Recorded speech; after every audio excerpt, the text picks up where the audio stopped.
guys, welcome back to a little bit of everything family. Welcome back to the M&M show. No, not the candy, and no, not the rapper. If you guys are new here, my name's Emmy, and this is my mom. Hi, I'm Dr. Amelia Juarez. You can just call me Emily on this channel. So welcome to the podcast. This is podcast number 8.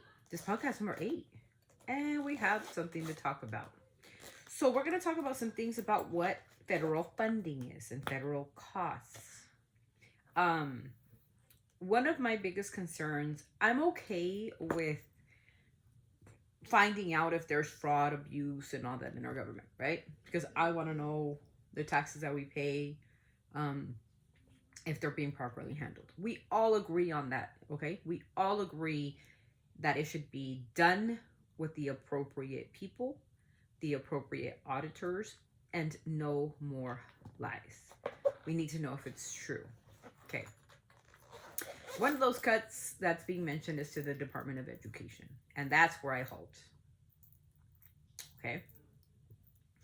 Planes are crashing all over the place after all these firings are happening, and that's very scary for people who are flying. In Arizona, there was a report in Arizona that there was a frozen fund that was stopping to come in with billions of dollars and that were crossing and entering our country. And that was defunded if it wasn't for the AG of Arizona. Without the release of those funds, and would have come over and across into the country. Now, my president, Mr. Donald Trump, stated that he was going to do secure borders. So that's why a lot of people voted for Mr. Trump. Also, the economy, gas prices, egg prices. This is the promises from the very first day. He said that he would step into office. That's what would happen. Why am I making this a political podcast? Because of the cuts to special education. And this is where I particularly fit in, and those cuts. If we cut funds to special education, that would exclude any type of IEPs, any type of 504s. So if you have a child with special needs, they would not get the funding required to give them the resources that they require. That is speech, OT through the public school systems. That would cost you out of your pocket. So my question is, why are the cuts being done to the less fortunate? That's the question.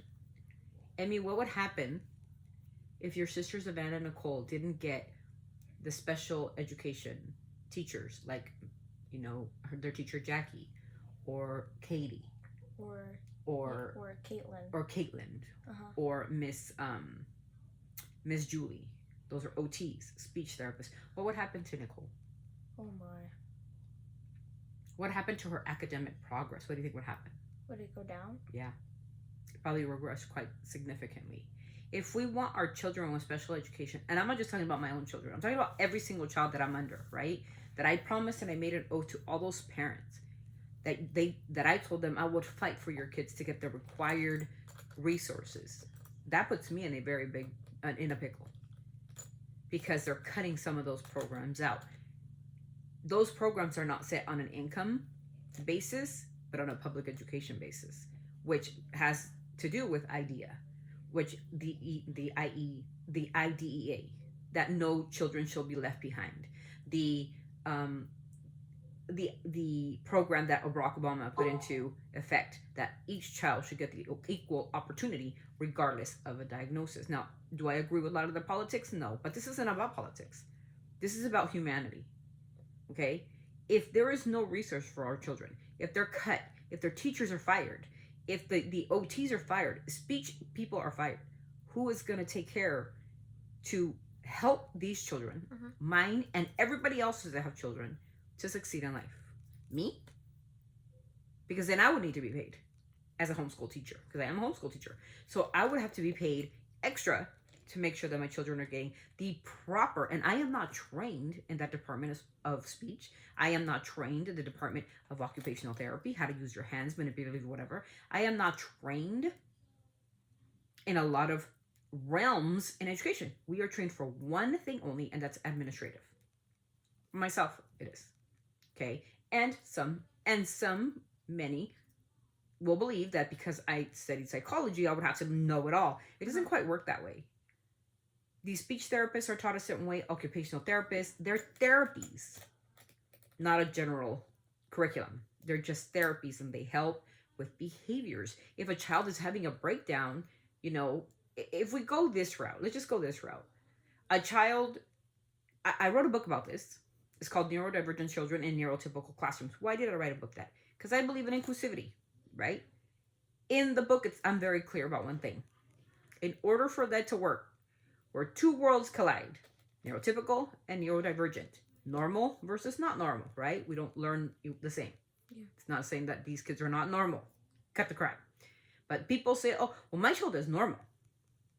Your child is like not okay. It's not normal. No, she's very normal. She just learns differently. And her behaviors are differently. Both of my children. Don't mean they're not normal or less. They're just different.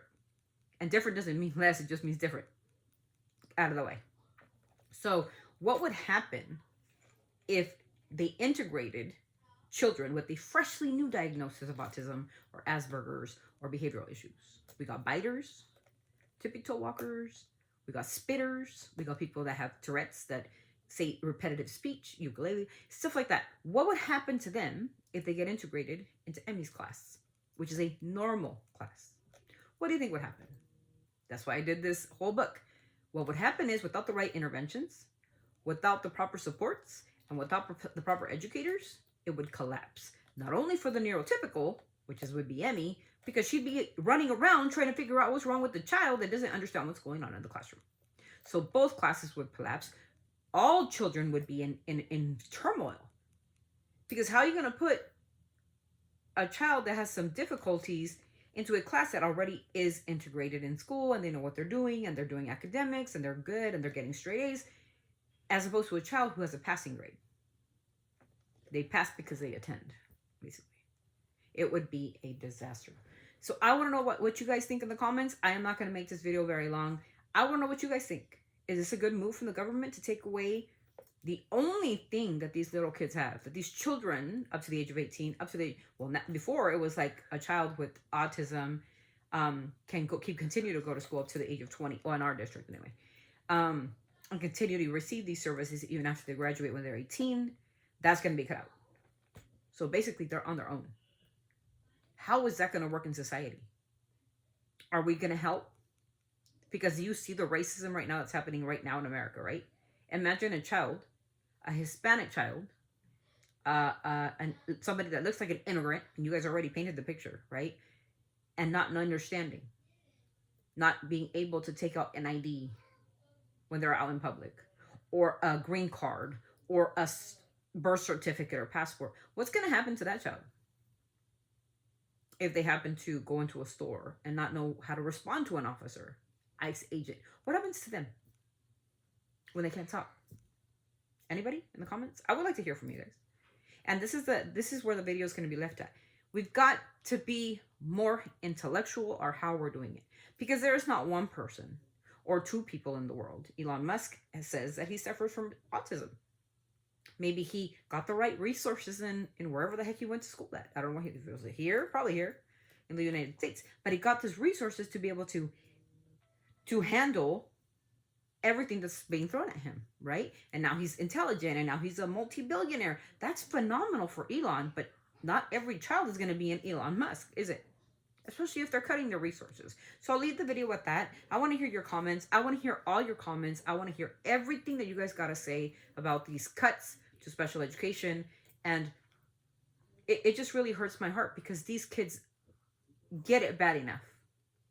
Okay? They're dealing with a lot of things. And a lot of people are dealing with a lot of things. Cuts with Medicaid and Medicare. A lot of stuff is being cut. As society are saying they're going to cut. These affect the most vulnerable in the country. These are the vulnerable of the country. And they're the ones that are going to get asked out, while the billionaires are getting 500,000 trillion in cuts. Make it make sense, somebody. Anybody. And we can talk in a respectful way to each other, where we can say, explain it to me. I'm a second grader. Please explain it to me in a second grade education. How this is going to help America. how it's going to help our children, how the children of our future are going to become productive if they got so much to deal with already, mentally as well. And I'm talking about the neurotypical, the normal. So much stuff is being put in their head. Like my daughter was like, I don't even want to hear about the news anymore, Mom. It's too racist. It's too much. Little children unaliving themselves because of the policies. This is going too far. And there has to be some kind of pathway where we can be bipartisan on certain things and say this is wrong and this is wrong and this is right and this. Like I said, I'm okay with Doge or whatever that's called, trying to seek out fraud and where my tax money has gone to. But I also need Doge to go to Congress and tell Congress what's happening and why they're cutting so many things with proof. And not on X, because I don't even own X. And not on a platform that they created in front of Congress. This is a democracy, not a bureaucracy. There's no kings here. There's no queens here. It's a president elected by the people, and he should represent the people. Mm-hmm. America. And those children with special needs are America. So that's it. I hope you guys don't take this with a grain of salt. Not an opinionated piece. I just want to know what you guys think about all this and how it's going to affect you personally. Because I'm sure a lot of you guys that are subscribers of ours have children in schools. Or maybe you don't. Or maybe you're going to have children soon. What happens if your child is disabled? Wouldn't you want the resources that child needs? What about for a normal child, like my daughter, that has to deal with a child with a special need inside her classroom? How disruptive would that be? Trust me, I'll go into the research that I did from the book and I'll tell you exact data. How it declines and inclines. And how the curve is different from the moderate to the lower end of the spectrum to the highest end of the spectrum. And how detrimental it could be for both our children, both the neurotypical and neurodivergent. So God bless you guys. I hope you guys don't take this offensively. I just want to know your opinions. And Emmy understands what I'm talking about, because when it comes to education, we talk a lot about it. I think her education is the most important thing to me. But I do not also want her in an environment where she is going to be bullied or picked or whatever based on her appearance. Won't have it. So God bless you guys, and I hope you guys have a phenomenal Saturday. You're having a good day. There's a lot of parties going on in our neighborhood. They're celebrating something, so something will be going right in America. So again, take it with a grain of salt. Tell me your comments. I want your opinions. I want to hear from you. Subscribers, parents, brothers, sisters of children with special challenges. Let us know what you think. Okay? Emmy will take us out. Podcast 8.